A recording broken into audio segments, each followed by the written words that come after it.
తెలంగాణ ఆత్మ గౌరవాన్ని నిలబెట్టిన నిరుద్యోగులకు రాష్ట్ర ప్రభుత్వం అన్యాయం చేస్తుందని టీపీసీసీ చీఫ్ రేవంత్ రెడ్డి అన్నారు. నిరుద్యోగులు దేవాలయంగా భావించే టీఎస్పీఎస్సీ రాజకీయ పునరావాస కేంద్రంగా మారిందని ఆవేదన వ్యక్తం చేశారు. టీఎస్పీఎస్సీ పేపర్ లీక్ ఘటనపై ఆయన సిట్టు విచారణకు హాజరయ్యారు. అనంతరం మీడియాతో మాట్లాడారు. పేపర్ లీక్ ఘటనకు మంత్రి కేటీఆర్ బాధ్యత వహించారన్నారు. తప్పు చేసిన వారిపై క్రిమినల్ కేసులు పెట్టాలని డిమాండ్ చేశారాయన. ఈ కేసులో దోషులు ఇద్దరేనని మంత్రి కేటీఆర్ ఎలా ప్రకటిస్తారని మండిపడ్డారు.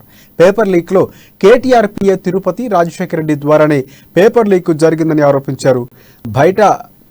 భయపెట్టడానికి తనకు నోటీసులు ఇచ్చారని రేవంత్ రెడ్డి చెప్పారు. పాదయాత్రలో ఉన్న సిట్టు ముందుకు వచ్చారని, తన వద్ద సమాచారం ఉందని అభిప్రాయాలు కూడా సిట్టు చీఫ్ అధికారి ఏఆర్ శ్రీనివాస్కు ఇచ్చారని స్పష్టం చేశారు.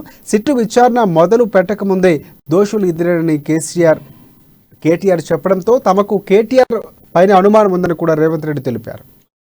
నాయకత్వం వహించింది ఉస్మానియా యూనివర్సిటీ నుంచి కాకతీయ యూనివర్సిటీ వరకు ఉన్న పీజీ, పిహెచ్డి, డాక్టర్లు, లాయర్లు, ఇంజనీర్లు, పట్టభద్రులు, చదువుకున్న నిరుద్యోగులే నాయకత్వం వహించిండ్రు.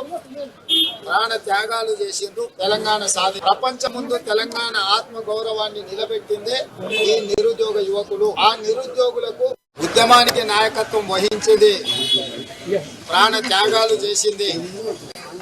ఉస్మానియా యూనివర్సిటీ నుంచి కాకతీయ యూనివర్సిటీ వరకు, సెంట్రల్ యూనివర్సిటీ నుంచి మొదలు పెడితే